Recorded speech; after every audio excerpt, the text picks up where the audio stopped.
Hello friends, నేను శరణ్యాని. ఇవాళ 7 అడుగుల బంధం 38వ భాగం చదువుకుందాము. రాసిన వారు మీనా ముక్తేశ్వర్ గారు. ఆనంద్ ఉన్నారా అండి అంటూ అడిగింది సుప్రజ. ఎవరే నువ్వు అంటూ గట్టిగా అడిగింది దుర్గమ్మ. అల్లరి ఆటకాయితనంగా బాధ్యత లేకుండా ఉండే చిన్న కొడుకు విషయంలో భయంగా ఉండేది దుర్గమ్మకు మొదల నుండి. ఎంతో కష్టపడి సంపాదిస్తూ ఇంటిని బాధ్యతగా పట్టించుకునే పెద్ద కొడుకు మీద సదాభిప్రాయం దుర్గమ్మకు. నేను వాళ్ళ కాలేజీలో చదువుతున్నానని సుప్రజ చెప్పడమే అసలే ఈ మధ్యన ఒక రకంగా ఉంటున్నాడన్న అనుమానం ఆనందపైకి ముందే కలిగింది దుర్గమ్మకు. ఒక సంబంధం గురించి చెప్పినప్పుడు కూడా నేను నాకు ఇష్టమైన వారిని చేసుకుంటాను తప్ప వేరే వారిని చేసుకోను అంటూ మొహం మీద చెప్పిన చిన్న కొడుకు మీద అనుమానం ఉన్న దుర్గమ్మ ఎప్పుడైతే సుప్రజ ఫోన్ చేసిందో ఈ అమ్మాయికి ఆనంద్కి సంబంధం ఉంది అని అర్థం చేసుకుంది దుర్గమ్మ. పిచ్చి పిచ్చి వేషాలు వేయకు. ఎవరు నువ్వు? ఆనంద్కి పెళ్ళి కుదిరింది, త్వరలోనే పెళ్ళి, శుభలేఖలు పంపినప్పుడు రండి అందరూ కలిసి, కాలేజీ స్నేహితులు అంటూ వెటకారంగా కోపంగానే చెప్పింది దుర్గమ్మ. అత్తయ్య, ఎవరు అంత కోపంగా మాట్లాడుతున్నారు అంటూ వచ్చింది దేవిక. ఏం లేదులే, నీ పని నువ్వు చేసుకో అంటూ కోపంగా మాట్లాడిన అత్తగారి వైపు భయంగా చూసి లోపలికి వెళ్ళిపోయింది దేవిక. కానీ ఎవరో ఆనంద్ స్నేహితురాలు ఆడవారితోనే మాట్లాడిందన్న విషయం మాత్రం అర్థమైంది దేవికాకు. ఆనంద్ ఏమిటో ఒకలా ఉంటున్నాడు ఈ మధ్యన. ఆ విషయం తనకు తెలిసింది. ఇప్పుడు ఇలా ఫోన్ వచ్చిన సంగతి ఆనంద్కి చెప్పాలా వద్దా అనుకుంది దేవిక. చెప్తే అత్తగారు ఊరుకోరన్న భయం పట్టుకుంది. ఆమె మనసుకు చిరాకు కలిగించడం కరెక్ట్ కాదనుకుంది దేవిక. పొలం పనులు ముమ్మరంగా ఉన్నాయి, ఫ్యాక్టరీ పనులు చాలా ఇబ్బందిగా ఉన్నాయి. ఫ్యాక్టరీలో పనులు దగ్గరుండి చూసుకోవాలి నువ్వు. పొలం పనుల దగ్గరకు వెళ్తానని అన్న అప్పగించేసరికి తప్పక ఫ్యాక్టరీకి వెళ్ళవలసి వచ్చింది ఆనంద్కి. ఆనంద్ మనసంతా సుప్రజ మీదే ఉంది. వారిద్దరూ ఆ రోజు గడిపిన ఆనందమైన క్షణాలు అతని మనసుని విడిపోవడం లేదు. ఎప్పుడూ సుప్రజ అతని కళ్ళ ముందు నిలిచిపోయింది. కానీ ఇంట్లో పరిస్థితులు బాగోలేదు. ధరణికి ఏదో జ్వరం వస్తే హాస్పిటల్కి తిరుగుతున్నారు. తల్లి కళ్ళ విషయంలో ఇబ్బందులున్నాయి. ఆమెను జాగ్రత్తగా చూసుకునే బాధ్యత ఆనంద్ మీద పడింది. అన్నయ్య అన్ని విషయాల్లో చాలా బిజీ అయ్యాడు. ఎటువంటప్పుడు ఈ పనులు పట్టించుకోకపోతే పద్ధతిగా ఉంటుందా అని తన మనసు తానే నిగ్రహించుకున్నాడు ఆనంద్. కాలేజీ తెరిచినప్పుడు వెళ్ళాలి, అప్పుడు ఎలాగో కలుస్తాం అందరం, అప్పుడు మనస్ఫూర్తిగా మాట్లాడాలి సుప్రజతో అనుకున్నాడు ఆనంద్. అన్ని విషయాలు అన్నయ్య చూసుకుంటారు పాపం, చదువుకుంటూ తను ఏ పనులు చేయలేదు. ఈ మధ్య ఎస్టేట్ కూడా కొన్నారు. అక్కడ కొన్ని పొలాలు కూడా అన్నీ చూసుకోవడానికి అన్నయ్య వెళ్తున్నారు. అందువల్లే తప్పనిసరిగా ఫ్యాక్టరీలో బిజీగా ఉన్న వర్క్ని చూసుకోవాల్సిన పరిస్థితి వచ్చింది. సుప్రజ తన ఇంటి దగ్గర సైలెంట్గా బ్యాగ్ సర్దుకుంది. ఆనంద్ దగ్గరకు వెళ్ళిపోవాలి, తన జీవితం నాశనం చేసి వేరే అమ్మాయిని ఎలా పెళ్లి చేసుకుంటాడో ముఖం మీద అడగాలి. తన పెళ్లి విషయం చెప్పి చూడాలి, ఏం న్యాయం చెప్తాడో అనుకుంది సుప్రజ. కానీ చుట్టాలు పట్టాలు అందరూ వచ్చేశారు. తను బయటకు అడుగు వేసే విషయం కూడా లేదు. పసుపు కొట్టారు, పందిళ్ళు వేశారు. సుప్రజ చుట్టూ పద్మవ్యూహం ఏర్పడింది. ఎటూ తప్పించుకోలేని పరిస్థితిలో ఇరుక్కుపోయినట్టు అయ్యింది బంధుమిత్రులతో. అంబిక దగ్గరే ఉండి అన్ని కావాల్సినవి చూస్తుంది సుప్రజకు. ఇంత ప్రయత్నించినా సుప్రజ తప్పించుకోలేకపోయింది. ఆమె మెడలో 3 ముళ్ళు పడిపోయాయి. విక్రమ్కి ఎంతో ఇష్టం సుప్రజ అంటే. సుప్రజ చిన్నతనం నుండి విక్రమ్కి తెలుసు. మొదటి రాత్రి గదిలోకి వచ్చిన భార్యను చూసి సంతోషంగా ఆహ్వానించాడు విక్రమ్. ఏమీ చేయలేని పరిస్థితిలో ఉన్న సుప్రజ ఇక తను బతుకు ఇంతే, నాన్నగారికి చెప్పడమే ఆయనకి గుండె జబ్బు ఉంది, అందువల్ల తన విషయం చెప్పలేకపోయింది. అలా అని తప్పించుకోలేకపోయింది. జీవితం ఎటు నుండి మలుపు తిరుగుతుందో కూడా తెలియని పరిస్థితులు. కుర్రకారు ఉత్సాహంతో చేసే పనులు ఇటువంటి బాధలు తెచ్చిపెడతాయి. ఇప్పుడే అర్థమవుతుంది సుప్రజకు జీవితం అంటే ఏమిటో. 7 అడుగుల బంధానికి ఉన్న విలువ కూడా లేకుండా చేసుకుంది. ఈరోజు తన మనసులో మనస్ఫూర్తిగా భర్త చెంతకు కూడా చేరలేకపోతుంది. విక్రమ్ సుప్రజ ఇద్దరు పాన్పు పైకి చేరారు. విక్రమ్ కౌగిలించుకున్నాడు. ఆ స్పర్శలో మైమర్చిన సుప్రజ మనసులోకి ఆనంద్ వచ్చేశాడు. మొదటి అనుభవం అంత తొందరగా మర్చిపోయేది కాదు. ఆనంద్ అంటూ మైమర్పుగా విక్రమ్ని హత్తుకుంది సుప్రజ. తప్పులు దాయాలి అని అనుకోని మనస్తత్వం సుప్రజది.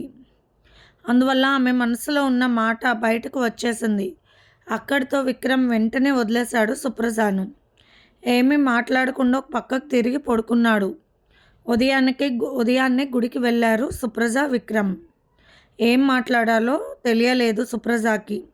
హత్తుకున్నప్పుడు ఆనంద్ అంటూ మైమర్చిపోతూ అందంటే వారి పరిచయం ఎంత దూరం వెళ్ళిందో అర్థమైపోతుంది. కానీ ఎలా చెప్పగలరు అన్న పెద్దలకు? నాకేం అర్థం కాలేదు స్వామి. ఈ ప్రశ్నలకు సమాధానం నువ్వే చెప్పాలని అనుకుంటూ దండం పెట్టుకున్నాడు విక్రమ్. ఉద్యోగరీత్యా పని ఉందని ఆఫీస్కి వెళ్ళిపోయాడు సిటీకి విక్రమ్. అక్కడ రూమ్ చూసి అప్పుడు భార్యను తీసుకువెళ్తానని చెప్పాడు. ఎప్పుడైతే సుప్రజ గొంతులో ఆనంద్ ఆనంద్ అంటూ రెండు సార్లు మైమర్పుగా విన్నాడో అక్కడితో విక్రమ్ సుప్రజను ముట్టుకోలేదు. మనసులో చాలా చిరాగ్గా అనిపించింది విక్రమ్కి. అందుకే ఆఫీస్లో సెలవు పెట్టినా కూడా కావాలని వెళ్ళిపోయాడు. సుప్రజకు అప్పుడు తెలిసింది ఆనంద్పై తనకు ఎంత ప్రేమ ఉన్నది. తన శరీరంపై విక్రమ్ చేయి వేస్తే చాలా కోపం వస్తుంది. అంటే మనసా వాచ కర్మన ఒకటే అన్న సిద్ధాంతం ఇదేనేమో. ఇన్నాళ్ళు విలువ నాకు తెలియలేదు అనుకుని బాధగా ఆలోచిస్తూ ఉండేది సుప్రజ. ఆ టైంలో తండ్రికి బాగోక చూసుకుంటూ ఉంది సుప్రజ. ఫ్రెండ్స్ ద్వారా సుప్రజకు పెళ్ళైపోయిందన్న విషయం తెలుసుకున్నాడు ఆనంద్. ఇక జీవితంలో తను పెళ్లి చేసుకోకూడదని గట్టిగా నిర్ణయించుకున్నాడు. ఎందుకంటే అతని మనసులో స్థిరంగా నిలబడిపోయింది సుప్రజ రూపం. నెల రోజులు దాటిపోయినా కూడా భార్యను కాపురానికి ఎందుకు తీసుకువెళ్ళడం లేదని విక్రమ్కి ఫోన్ చేశారు. పెద్దల గొడవతో తప్పక విక్రమ్ సుప్రజను కాపురానికి తీసుకువెళ్ళాడు. సుప్రజ, నేను నిన్నేమీ అడగను. చిన్నప్పటి నుంచి మీ కుటుంబం గురించి నాకు తెలుసు. మీ పెద్దవాళ్ళని బాధ పెట్టడం, మా పెద్దవాళ్ళని బాధ పెట్టడం నాకు ఇష్టం లేదు. జరిగింది ఏదైనా ఉంటే జరిగిపోయింది. ఇకనైనా మన భార్య భర్తలుగా ఉందామని చెప్పాడు విక్రమ్. అలా ఉండలేనేమో నేను. నా మనసులోకి ఆనంద్కి తప్ప మరొకరికి స్థానం లేదు అని అనిపిస్తూ ఉంది అని సుప్రజకు తెలుసు. కానీ మెడలో తాళి ఒకరికి భార్యగా ఉండాలి. ఏమి పరీక్ష పెట్టాడు భగవంతుడు.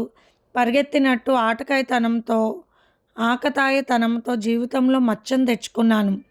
అది ఒక భారమైన శరీర భాగంగా తన గుండెల్లో కొలువైపోయింది. తనను అనుభవించి తప్పించుకున్నాడు ఆనంద్. అలా అని ఈరోజు ఏమీ తెలియనట్టుగా భర్తకి శరీరాన్ని అర్పించలేను. నా మనసులో ఆనంద్కున్న స్థానం ఎవరికి ఇవ్వలేను. అతను మోసం చేసిన అది నా నిర్ణయం అనుకుని మౌనంగా ఉండిపోయింది సుప్రజ. ఆ రోజు రాత్రి ఆనందంగా జీవితాన్ని ప్రారంభిద్దామని చెప్పి ఆఫీస్కి వెళ్ళిపోయాడు విక్రమ్. సుప్రజకు వాంతులు అవుతుంటే హాస్పిటల్కి వెళ్ళింది అనుమానంతో. డాక్టర్ ప్రెగ్నెంట్ అని చెప్పింది. సుప్రజకు డేట్స్ సరిగ్గా రావు, అందువల్ల కనిపెట్టలేకపోయింది. భయపడిపోయింది సుప్రజ ఒక్కసారిగా డాక్టర్ గారి మాట విని. భర్తకి ఎలా చెప్పాలో తండ్రికి చెప్తే ఆయన మరణం తథ్యమ్మ. ఏం చేయాలో దిక్కుతోచని పరిస్థితి ఏర్పడింది సుప్రజకు. తప్పదు, ఇక ఏ దిక్కు లేదు, విక్రమ్కి నిజం చెప్పాల్సిందే అనుకుని జరిగిన విషయం విక్రమ్కి చెప్పింది సుప్రజ. విక్రమ్కు తల్ల బద్దలైపోయినట్టు అనిపించింది. నేను అమెరికా మా బంధువుల దగ్గరికి వెళ్ళిపోదాం అనుకున్నాను. కానీ డాక్టర్ గారి పరిస్థితులు అబార్షన్ చేయడానికి కానీ ప్రయాణం చేయడానికి కానీ కుదరదు అన్నారు. నన్ను మోసం చేసిన వాడి బిడ్డను నేను మొయ్యక తప్పదు. అలా అని నిజం చెప్పితే నా తండ్రి బతకరు. మీరే చెప్పండి, వెళ్ళమంటే మా ఊరు వెళ్తానన్నది సుప్రజ. గోదావరి జిల్లాల్లో ప్రాజెక్ట్ వర్క్ అప్పగించారు. అక్కడికి నిన్ను తీసుకువెళ్తాను. ఆ తర్వాత ఏం నిర్ణయించుకుంటావో నీ ఇష్టం అని చెప్పాడు విక్రమ్ బాధపడుతూ. అలా భార్యను కారులో జాగ్రత్తగా తను వెళ్ళే ప్రాంతానికి తీసుకుని వెళ్ళిపోయాడు విక్రమ్. ఆమె గర్భవతి అని ఎవరికీ చెప్పలేదు. కొత్త జంట ఆనందంగా ఉంటున్నారని వారి సంగతి వదిలేశారు అందరూ. లోపలే ఉండిపోయి కుమిలిపోతూ ఉండేది సుప్రజ. వాళ్ళ గోదావరి జిల్లాలో ఉన్నప్పుడు విశ్వనాథ్ గారు వాళ్ళ ఫ్యామిలీ కూడా వెళ్ళి 2 రోజులు ఉండి వచ్చారు పుష్కరాలకి. సుప్రజ గర్భవతి అన్న విషయం బయట పెట్టలేదు. ఆనంద్ ఉద్యోగం వచ్చినా కూడా వెళ్లకుండా ఫ్యాక్టరీ విషయాలు చూసుకుంటూ ఉన్నాడు. సుప్రజ పెళ్ళైపోయాక అతను ఒక విరాగిలాగా తయారయ్యాడు. ఎంతో హుషారుగా ఆనందంగా ఉండే ఆనంద్ ఇలా ఉండడానికి కారణం తనకు ఫోన్ చేసిన అమ్మాయి అని దుర్గమ్మ గారి కక్షతో కొడుక్కి ఒక అమ్మాయి ఫోన్ చేసిన విషయం చెప్పి బాగా కేకలు వేశారు ఒకరోజు. అంటే నాకు ఫోన్ వచ్చిన సంగతి కూడా చెప్పలేదన్నమాట. అయ్యో, ఒక అమ్మాయి జీవితం నా వల్ల నాశనం అయింది అంటూ బాధపడ్డాడు ఆనంద్. లేదు, దాని మూలంగా నా జీవితం నాశనం అయింది. దానికి పెళ్ళి అయిపోయిందని కదా నువ్వు బాధపడుతున్నావు. మీ ఫ్రెండ్స్ ఫోన్ చేయడం నాకు తెలుసు. నువ్వు ఇలా ఎందుకు ఉన్నావో వాళ్ళని అడిగి నేను తెలుసుకున్నాను. బంధువుల అమ్మాయిని పెళ్లి చేసుకోమంటే నేను బ్రహ్మచారిగా ఉండిపోతానంటూ నా మాట తిరస్కరించావంటూ దుర్గమ్మ గారికి, ఆనంద్ గారికి గొడవ జరిగింది. శ్రీనివాసరావు గారు ఆ గొడవ విని తమ్ముడిని గట్టిగా మందలించారు. అసలేం జరిగింది అంటూ నిలదీశారు. ఫ్యాక్టరీలో ఎవరూ లేని సమయం చూసి జరిగిన విషయం మొత్తం చెప్పాడు ఆనంద్ బాధపడుతూ. ఆ విషయం నాకు ముందు ఎందుకు చెప్పలేదు ఆనంద్? అమ్మని నేను ఒప్పించి మీ పెళ్లి జరిగేలా చేసావన్నంటూ బాధపడ్డారు శ్రీనివాసరావు గారు. ఇప్పుడు ఆ అవకాశం కూడా లేదన్నయ్య. ఆ అమ్మాయికి పెళ్ళి అయిపోయింది. ఇక నా జీవితం ఇంతే అంటూ కళ్ళనీళ్ళు పెట్టుకుని ఎస్టేట్లోనే ఎక్కువ ఉండడం మొదలుపెట్టాడు. అటు భార్య గర్భవతిగా ఉండడం, ఇటు తల్లి విషయాన్ని పట్టించుకోవడం, ఫ్యాక్టరీ విషయాల్లో విసిగిపోయేవాడు శ్రీనివాసరావు. ఆనంద్ ఫ్యాక్టరీ పనులు, అటు ఎస్టేట్ పనులు బాధ్యతగా చూసుకునేవాడు. ఇంటికి సరిగ్గా వచ్చేవాడు కాదు. తల్లి మీద కోపం ఉండేది ఆనంద్కి. అటు దేవిక నిండు గర్భిణిగా ఉండడం శ్రీనివాసరావు గారికి ఆమె పనులు చూసుకోవడం సరిపోయేది. పైగా ఈసారి నీరసంగా రక్తహీనతతో ఉంది. బీపీ కూడా కనబడింది. ధరణి విషయం ఆనంద్ చూసుకునేవాడు శ్రద్ధగా. ఒకదాని తర్వాత ఒకటి కలిసి వచ్చినట్టుగా ఎంతో ఆనందంగా హుషారుగా గడిపిన ఆనంద్ జీవితం ఒక్కసారిగా బాధ్యతల వలయంలో పడిపోయింది. నిరాసక్తంగా రోజులు ఎవరి కోసం ఆగవు, గడిచిపోతూ ఉన్నాయి. నెలలు నిండిన దేవిక గారు కాన్పుకి తమ ఊరు వెళ్ళింది. శ్రీనివాసరావు గారు తీసుకువెళ్లారు. కోడలికి పురుడు విషయం జాగ్రత్తగా చూసి తర్వాత రమ్మని పంపించారు దుర్గమ్మ గారు. దేవికకు ఇంట్లో తల్లి తప్ప మరొకరు లేరు.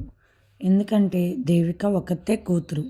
9 నెలలు వచ్చి 4 రోజులు గడిచిందని హాస్పిటల్కి తీసుకుని వెళ్ళారు శ్రీనివాసరావు గారు. డాక్టర్ పరీక్ష చేసి వెంటనే అడ్మిట్ చేయండి, బేబీ పరిస్థితి బాగోలేదు, ఉమ్మనీరు తగ్గిపోయిందంటూ దేవిక గారిని హాస్పిటల్లో జాయిన్ చేశారు. 2 రోజుల తర్వాత బీపీ ఎక్కువ పెరిగిపోయింది దేవిక గారికి. అక్కడితో ఆమెకు ఉన్నటువంటి నొప్పులు ప్రారంభం అయ్యాయి. అదే సమయానికి సుప్రజ కూడా ఆ హాస్పిటల్లో జాయిన్ అయింది.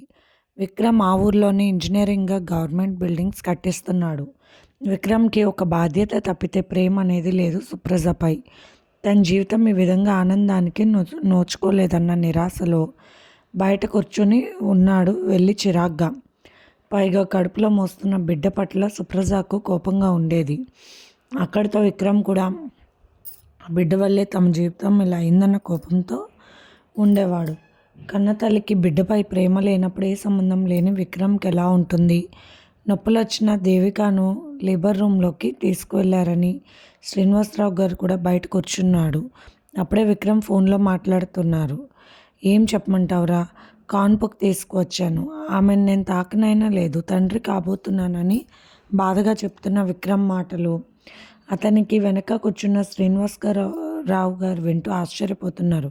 లేదు, పెళ్ళికి ముందే ఎవరితోనో సంబంధం ఉంది. అవును అని మాట్లాడుతున్నా అతని మాటల్లో విషయం మొత్తం అర్థమయ్యి ఇలాంటి ఆడవాళ్ళు కూడా ఉంటారా అని అనుకున్నాడు శ్రీనివాసరావు గారు. ఏమోరా, పుట్టే బిడ్డపై ఆమెకు ఇష్టం లేదు. అలా అని ఆ బిడ్డను అనాథాశ్రమంలో పడేసిన నాతో ఉండడం కూడా ఇష్టం లేదు. అమెరికా వెళ్ళిపోతుందంట బిడ్డను అనాథాశ్రమంలో పడేసి. అదో రకమైన అమ్మాయి. పైగా ఆమె నా వల్ల తల్లి కాలేదన్న విషయం వాళ్ళ నాన్నగారికి తెలిసిపోయింది అనుకోకుండా. ఒకసారి మా ఇంటికి వచ్చినప్పుడు మా ఇద్దరి మాటలు విన్నాడు. అక్కడికక్కడే మరణించాడు. ఆయన కూడా చనిపోవడంతో మెంటల్లీగా అమ్మాయి ఆమె కడుపులో ఉన్న బిడ్డపై ద్వేషం పెంచుకుంది. ఆస్తిపాస్తులు చాలా ఉన్నాయి. వాళ్ళ బాబాయ్ వాళ్ళు ప్రస్తుతానికి అమెరికాలో ఉన్నారు. అల్లుడిగా ఆయనకు దహన సంస్కారాలు నేనే చేశాలే. వాళ్ళ తమ్ముడు కూడా టైంలో లేడంటూ ఫోన్లో మాట్లాడుతున్న విక్రమ్ మాటలు చాలా ఆశ్చర్యం కలిగించాయి. నిజమే, ఒక మగవాడికి తనకు సంబంధం లేని బిడ్డను తన భార్య కడుపులో చూడాలంటే ఎలాంటి వారికైనా ఇబ్బంది అనుకుంటూ ఉండగా నర్స్ పిలిచింది శ్రీనివాసరావు గారిని, విక్రమ్ని కూడా. విక్రమ్ భార్యని బయట కూర్చోబెట్టారు. సుప్రజను అప్పుడు చూశారు శ్రీనివాసరావు గారు. లక్షణంగా ఉంది పాపం. ఏమిటో ఆడజన్మకి ఏదో ఒక పరీక్ష పెడతాడా భగవంతుడు అనుకుని నర్స్తో తన భార్య ఉన్న వార్డులోకి వెళ్ళాడు శ్రీనివాసరావు గారు. మీ భార్యకు కాన్పు అయ్యింది, మగబిడ్డ పుట్టి చనిపోయాడు అని చెప్పిన డాక్టర్ గారి మాటలకు బాధపడ్డారు శ్రీనివాసరావు గారు. ఆమెకు బీపీ కంట్రోల్ రావటానికి వేరే ఇంజెక్షన్స్ కూడా చేశాం. ఆమె పరిస్థితి బాధగా ఉంది. అదే తనకు పుట్టిన బిడ్డ ఏడుపు విన్నా గానీ ఆమెలో చలనం కలిగి ఆమెకు మెలకువ రావటం, మామూలు స్థితికి రావడం జరిగేది. దురదృష్టం కొద్దీ బిడ్డను కూడా పోగొట్టుకుంది. ఆమె మనసు చాలా సెన్సిటివ్‌గా ఉంటుంది. పరిస్థితి ఎలా ఉంటుందో అని బాధగా చెప్పింది డాక్టర్. ఎక్కడికి వద్దు అంటే రెండో కాన్పు కూడా పుట్టింట్లో జరగాలని చెప్పి వచ్చింది దేవిక. ఏమిటో ఇలాంటి పరిస్థితి తెచ్చుకుంది. దేవిక వాళ్ళ అమ్మకు పెద్ద వయసు. ఆమె ఏ పనులు చూసుకోలేదు. పని వాళ్ళు చేయాల్సిందే. మామూలు కాన్పని ఇక్కడికి వచ్చింది. పైగా ఈ డాక్టర్ గారంటే బాగా అలవాటని బాధగా ఆ బిడ్డను చూశాడు శ్రీనివాసరావు గారు. అటు తండ్రిపై 6 నెలలు కాలేదు. మళ్ళీ తమ కుటుంబంలో ఇంకొకరి మరణం. ఇలా మగబిడ్డ పుట్టి చనిపోయాడంటే అమ్మ తట్టుకోలేదు. అసలే బీపీ ఎక్కువగా ఉండి బిడ్డ పోయిన సంగతి తెలిస్తే దేవిక అస్సలు తట్టుకోలేదు అనుకున్నాడు. ఇంతలో సుప్రజ ఆడపిల్లను ప్రసవించింది. బంగారు పాపలా ఉన్న ఆ పాపను హాస్పిటల్కి సంబంధించిన ఒక కాంపౌండర్ బయటకు తీసుకువెళ్తుంటే చూశారు శ్రీనివాసరావు గారు. పక్కకు పిలిచారు. ఏమిటి అంటే ఆ బిడ్డ ముఖం ఆ తల్లి చూడను అంటుంది. కన్న తండ్రి కూడా ఈ బిడ్డను తీసుకువెళ్ళి అనాథాశ్రమంలో ఉంచమని డబ్బులు ఇచ్చారు నాకు అని ఆశ్చర్యపోతూ చెప్పాడు అతను. ఆ బిడ్డను చూస్తే ఎంతో అందంగా ఉంది. ఇంత అందాల బొమ్మను అనాథాశ్రమంలో పెడతారా? పైగా ఆడపిల్లను. అదే నాకు మరొక ఆడపిల్ల పుడితే నేను చూసుకోలేనా అని మనసులో చాలా బాధగా అనిపించింది.